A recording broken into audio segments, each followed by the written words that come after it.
Good morning, everyone. Let's have a look at program strategy. Program strategy is the first of the 9 guiding strategies and pathways in the Strategy to Execution framework. It's the foundation for all of the strategies and ongoing activity. It visualises the context of the organisation within its ecosystem and conceptualises the future business concept of operations. It needs to be done with great thought, and it needs to be done in conjunction with the sponsors, and then it can be taken to a few selected friendly stakeholders of the program project or the strategic initiative. Programs operate within an organisation and they're context sensitive. Programs are usually made up of a number of different projects and are used to drive change in the organisation. The program strategy itself ascertains the business problem within the wider business function. What we're looking at here is the problem that we're trying to look at, address and resolve. We're not looking at the myriad of business issues. So how do we differentiate between a problem and an issue? A problem can impact people and the organisation around you. It requires considerable thought. Issues are smaller and you can readily find solutions for them. I'll give you an example. The food in the fridge has gone off and I've thrown it out. That's an issue. If I've served that food to people and they become ill, then I have a problem. I hope that makes sense to everybody. So the program strategy ascertains that business problem. It then articulates the outcome of the program. And again, here we need to talk about the difference between outcome and output. So your output are things like your deliverables.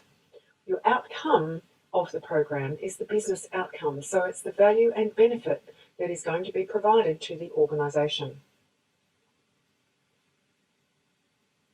The program strategy ascertains the way to solve the business problem in a way to obtain the best result, and it actually contextualises the change and the impacts of the change.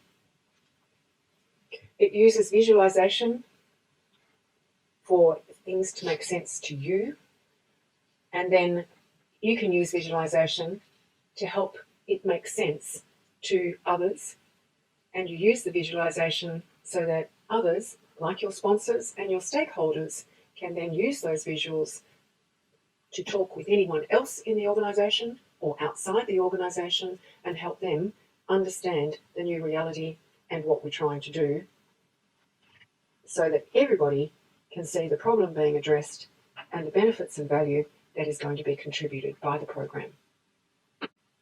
So what's critical about program strategy? Visualization. Visualization is absolutely key. And the old saying is a picture tells 1,000 words. Presentation is vital for communications. And so you don't want things like spelling mistakes and the use of colour, shapes, lines, diagrams, images. They are all just so important. For example, if you go searching for images, when you look at that picture, sometimes you gravitate toward it and others you just skip over. So what we're trying to do here is create the visuals that people gravitate toward.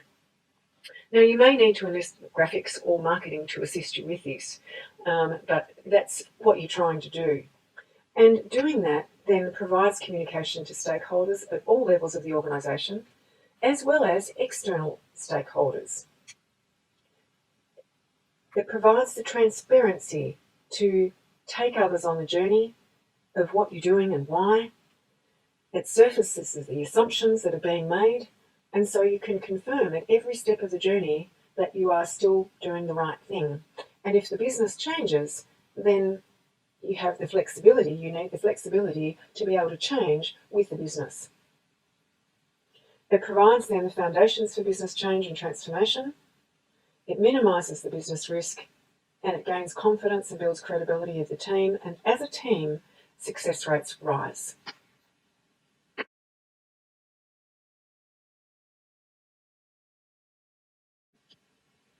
Hi there, welcome back to Program Strategy Components.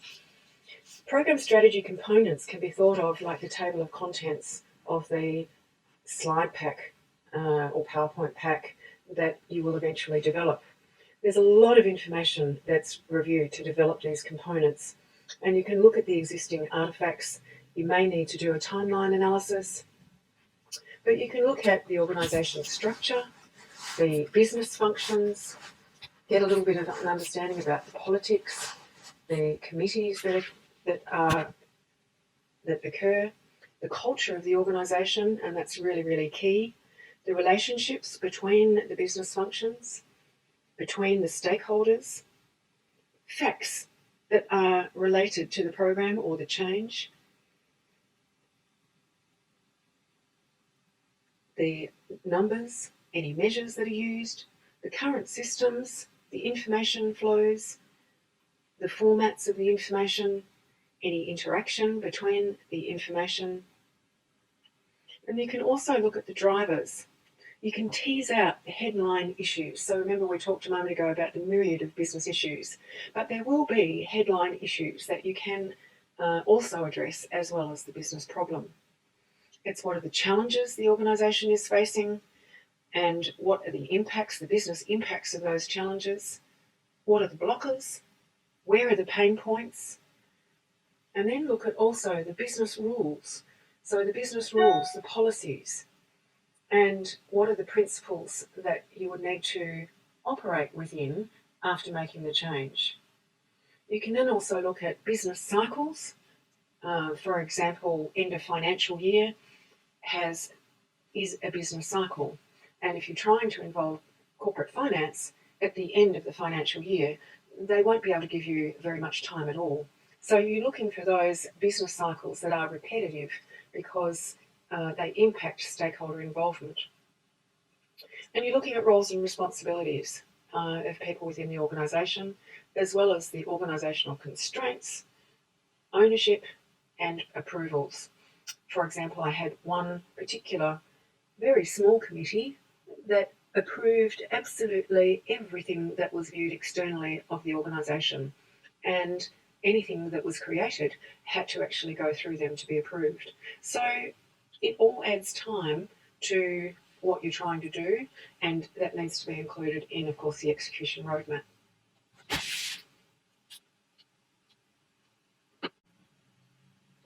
The program strategy and all of the components that it contains are used in multiple places. So it's not just one particular place.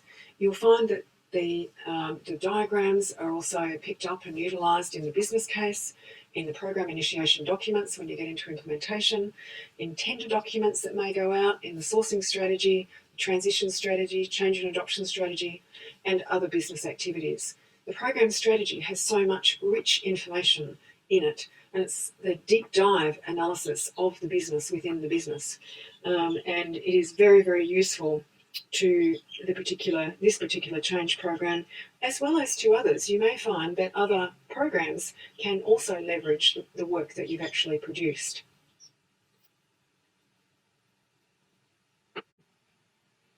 Let's look at a sample, one of the first samples in a program strategy. So what we're trying to do here is to capture the current context.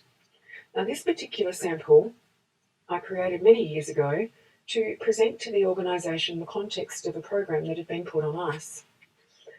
This program included 10 projects, and some of them combined together to produce a business outcome, and they all combined together to produce the business outcome of certainty and predictability of service. I was informed by a senior executive that a visual was a waste of time in the organisation and that no one liked visuals. Yet when I presented this visual to the CEO at the time, the CEO turned around to me and said, "This is the first time in 2 years that I have understood what this program is about." So through that shared understanding, I gained executive support for the program, and also the prioritisation of resources to go ahead with the rest of the program strategies and the implementation of those projects. So it's key to note these drawings you may or may not be able to read. but they print beautifully in A3, and they can end up, it's very useful to put them around the organisation as what I call wall art, so that you start to take stakeholders on the journey. However, I will pause and say that you need to just draw it first. So draw it on a sheet of A3 and take that A3 in and discuss it with your sponsor, your day-to-day sponsor. And they might get up and redraw on the whiteboard, they might redraw on your diagram, and that's fine. And then you can take it to your executive sponsor and go through the same and get their contribution to it. That's wonderful if they do change things or add things, because then it means that you've got their buy-in. And only when you've got to that point where they're happy with it, that you would do it up in a beautiful PowerPoint or a visual in some shape or form, and you'll see, we'll go through different samples and you'll see that there are different formats that they can take. And only when you're sort of very clear about what you're doing, then do them in PowerPoint. And you may need to enlist graphical help. And don't be shy of doing that, because we're not all graphic artists. Unfortunately, I've developed a lot of graphical skill in my time, but marketing and graphical artists, graphics people still have a lot more skill than I do. So basically what this slide, the functional current context, gives you is basically the visual of the current state in context. And this was of a particular program, and I think we might move on to the next example because it shows the context of the organisation. Okay, let's have a look at this program strategy example. This particular example really clearly highlights the key messages that you want the audience to pick up on. To develop those key messages, you may need to interview several staff members and from several different perspectives, and focus on what they do, not necessarily what they think they do. So observation is key. In this particular sample, you'll see that we've included, and I'll start from the bottom and work up. So we've included the systems. We've then included the business functions. Over on the right, we've included the external stakeholders. Moving further up, we've included the corporate function that we're working on. We've included the corporate committee, the governing body that we're working with. And we've included the external stakeholders. What we've also done is included the information flows between all those parties. So to create that, what we looked at were the business functions that were conducted, how they currently operated, the environment in which they operated, if there were any geographical locations that we needed to consider, and in another context diagram, I actually did the context on and used a map as the basis for the sample, for the context sample. Need to look at the organisational structure, the business stakeholders, both internal and external, the systems and processes that are used and the outputs that are generated, the people, the roles and responsibilities, the behaviour of the organisation, the stakeholders, the culture and the membership groups, the relationships between the stakeholders, the organisational politics, the information flow between the stakeholders, the interactions between all of those components, the business cycles that are conducted and over what timeframes, their frequency and the organisational impacts. What do I mean by a business cycle? For example, the end of year finance is a business cycle, and corporate finance are not available. Those stakeholders, you get very little of their time to be involved in anything if you try to get them to be involved at the end of financial year. So that end of financial year is an actual business cycle. You're trying to tease out the business problem the organisation is trying to solve and the challenges that the business problem presents to the organisation. So in this sample, the focus was on reporting issues. Now, I said before, the first thing is to look at the key messages that you want people to pick up on. So your key messages in this particular sample is that there are multiple systems, there are multiple reports, there are multiple formats, and multiple people involved. There is manual collation and aggregation of data at this level and then at that level. And there's multiple channels for that information to get to the external stakeholders, which brings about some issues of a lack of data integrity, lack of data consistency, due to minimal analysis and the hierarchical structure.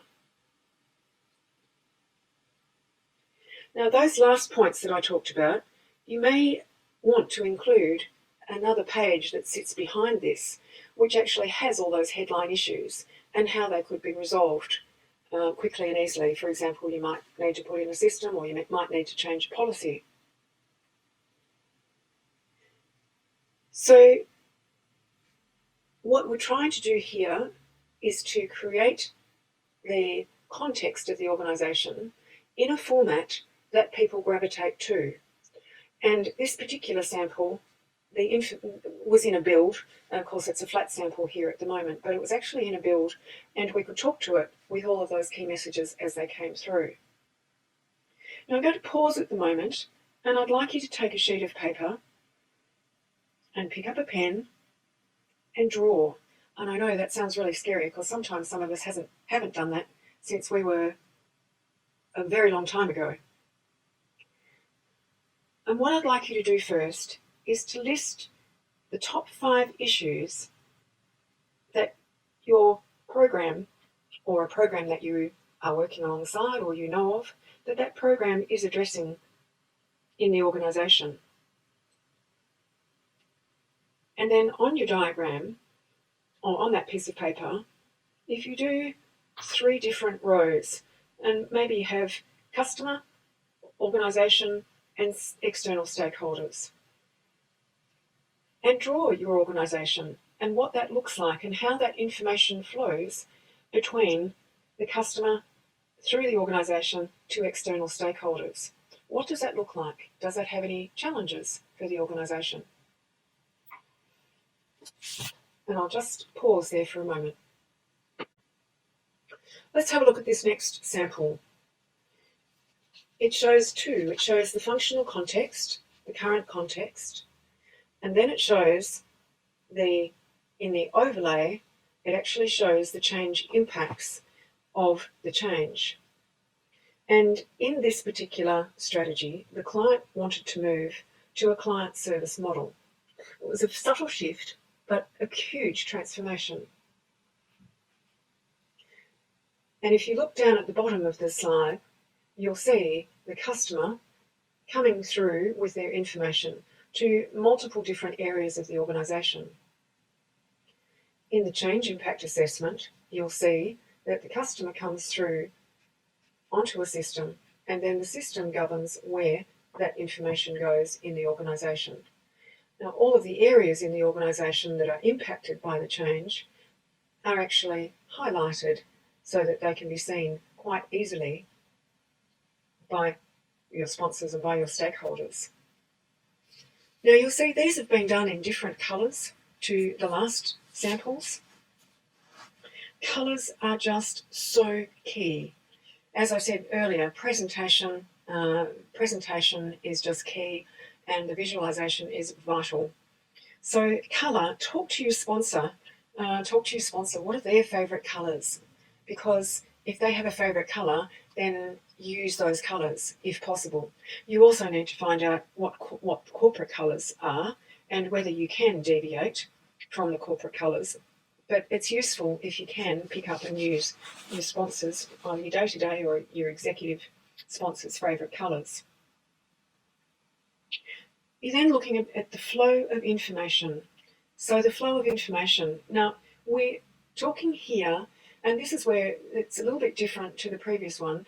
The flow of information is usually depicted by a dashed, curved line. The thickness of the lines we keep to a very minimum because that's not what we're trying to highlight. Colour, and the colour of those lines is usually done in grey, so that it is a subtle message of how that information flows in the organisation. Now, speaking of colour, in this particular example, you'll see the dark colours immediately grab the eye's attention. So in the example on the left-hand side, you'll see that the eye immediately gravitates to those two dark circles. I'm not expecting you to read these, by the way, because they're not on A3. You can read them very easily on A3. But for what I'm trying to point out is colour is very important. So whatever you want the eye to be attracted to first is typically done in dark colour. For contrast, you'll see on the right-hand side, we've used the tangerine and we've overlaid that on the dark colours and on some of the other colours, so that it actually stands out and it's quite different. And that depicts the change. Again, this example is different to the last one. And in the last one, the lines, yes, they were dashed, yes, they were grey, but they were a little bit more, they weren't quite as fluid and as curved as they are in this one.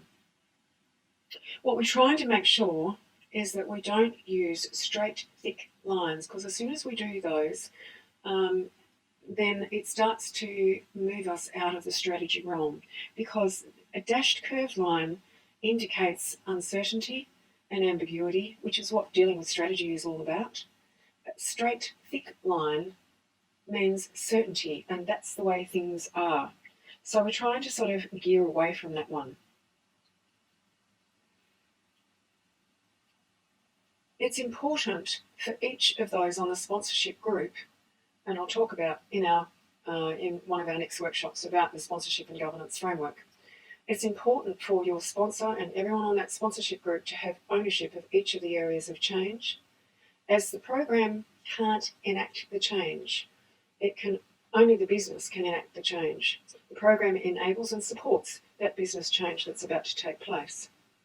Now, speaking of change, I mean, the people change when there is something in it for them, and so I've found that change works best if it's woven into the current ways of working. Now, again, these diagrams, you might need to use marketing or your graphics folk to assist you to develop them. But what I'd like you to do now is to take the example that you just started a moment ago with those top 5 headline issues and draw, or if you've already drawn the organisational context on it, then shade the areas that are going to be impacted by the change that program is going to bring about. And I'll just pause there. Welcome back. Let's look at the next part of the program strategy, which is about the future concept of operations. So this is about what will it look like in the future. And we look at what we're trying to do is to develop a vision or articulate that transformation vision of what we're going to look like. But we need to talk about what the business functions will be, the structure, if any of that's going to change, the business processes, what the desired culture we want. Are we changing it from where we are? Do we need to uplift any of the competencies and the capabilities of the organisation? What's the future operating model going to be? What are the systems going to be? What are the relationships and interactions between all of those things? Are our stakeholders going to change? Are we dependent on anything? So what are our dependencies? What are the problems that this future concept of operations going to resolve? And what's that flow of information through and the impacts of the change? Now, it's useful to think of change And if you are doing, when you're developing up these slides, is what is the same? What is the same? What's different? And what's the future? So if I stop and pause for a minute, what you can do is to write down 2 or 3 things that will stay the same for the program you're working in or the program that you know of. Then you can write down 2 or 3 things that will be different.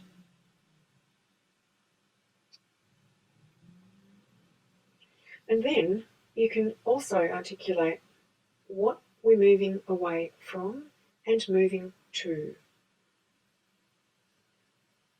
So I'll give you an example. So using that previous sample about the reporting, so the same, if I look at that, the same data will be collected and collated. The same people will be involved, but what will be different will be the information will be collected once only, multiple reports will be produced from that information, and there'll be group sign-off along the journey. We're moving away from paper to online, or another example, we're moving away from individual offices to a clean desk and hot desk arrangement. So those 3 things start to give people an opportunity to understand what the future is going to look like and how they're going to be involved and how it's going to affect them. Let's have a look at some of the examples of the concept of operations. Let's look at this particular sample of a future concept of operations. It was done in Lego serious play for an organisational change program to visualise the future state.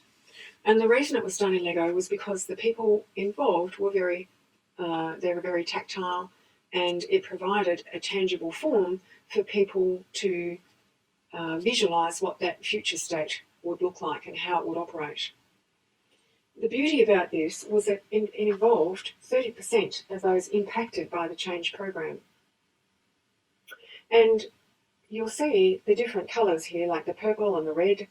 They were pipe cleaners that were used, and they depicted the information flow and relationships between the different groups within this particular area and also with the rest of the organisation. The location and placement of the Lego representatives informed the audience that the future was going to be more dynamic and a partner to key stakeholders of the business. So in building this, it actually brought strategy and business together. It brought the key stakeholders of the organisation together, and it gained commitment and buy-in to the program, not only from those immediately impacted, but by the key stakeholders across the organisation and external to the organisation. Working through this and interacting with the stakeholders surfaced roadblocks and opportunities. And it also showed us the flexibility that was needed to refine this journey along the way.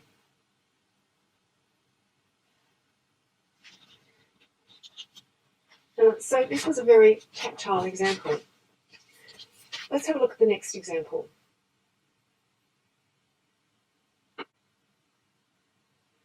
This is another sample of the future concept of operations. And again, it's important to look at the graphics and ensure that your sponsor can sell the concept. Again, look at the colours, look at the graphics that are used, look at the users, the information sources, the systems, etc., that we talked about before. In this particular sample, you'll see, again, very simple wording. So you've got things like smart forms, electronic input, sample workflow, centralised information, integrated reporting. They were the key things that we wanted people to remember. So simple wording, simple graphics. So I'll pause for the moment, and if you take your example that you started working on, what would the future look like to you if you addressed all of the key issues and the key problem? What would that look like? Try and draw that in your mind, then try and draw it on the paper. It's not easy to do, but just have a go at it, and we'll come back to it in a minute. This is the last of the concept of operations, future concept of operations samples. Again, this is done slightly in a slightly different format. I remember actually going through this with the sponsor, and I said to her, what does the organisation look like if we have addressed all the key issues and the key problem? And she drew this on the board so that basically, and articulated, well, the system is to become the heart of the organisation. And so in this client service model, the customer became the start, and everything flowed through the system out to the rest of the organisation. And this part of the concept of operations we then overlaid into that diagram before, and also showed the change impacts. So you can see the future concept of operations can vary in shape, size, diagrammatic format, the different models, e.g. the Lego. So it depends on your audience, it depends what you're trying to, what are the key messages that you're trying to impart to your audience, and what works best for that organisation. For example, I'll come back to the point before, diagrams and visuals don't work for everybody. Some people may need the tactile, and some people may need more audio than the visual, and some people may need more rows and columns, etc. So be guided by your audience, know your organisation, and again I come back to presentation, visualisation is absolutely key. All right, let's move on. Okay, this particular slide is the heart of the program strategy. It's all about defining the business problem, the objectives, and the business outcome. It's actually one of the hardest slides to create. And you might say, no, that's not possible. All of those visualisation slides that we've just done, the current context and the future concept of operations, they are really hard. But I do have to say, this is actually the hardest slide. And it may take several iterations before it becomes accepted by the sponsor and the business stakeholders. The problem statement needs to also be politically correct. So it's critical to take time with the development of this slide so that everyone is clear of the business problem that will be resolved and the business outcome that is sought. So if I go back to that focus on reporting in one of those samples, the problem statement could be something like multiple reports, multiple data entry, inconsistent data, minimal analysis. The objectives could be something like rationalise information to improve quality and consistency, and ensure production of reports is streamlined and efficient. The business outcome could be something like report once, use many, or it could be something like automated capture, collation and aggregation of data, program and project data, to enable value-add analysis of all significant projects and programs under delivery. It's quite wordy.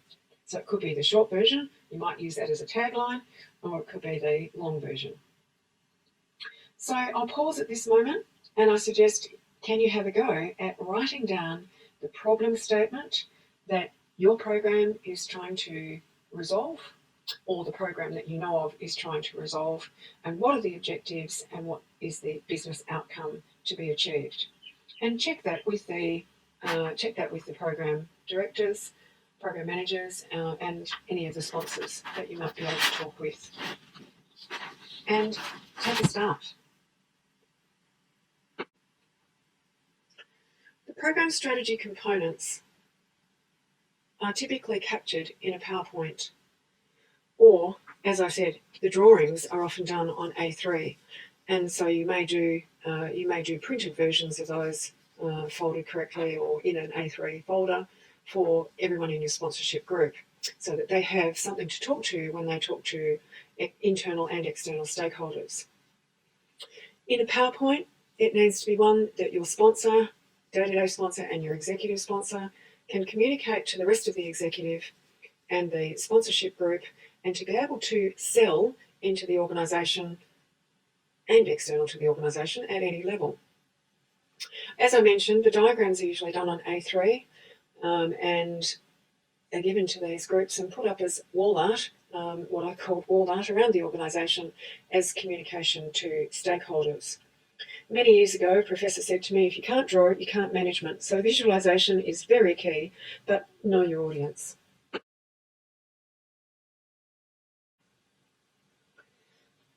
There are lots of different techniques that can be drawn on to create some of these diagrams and models in the program strategy.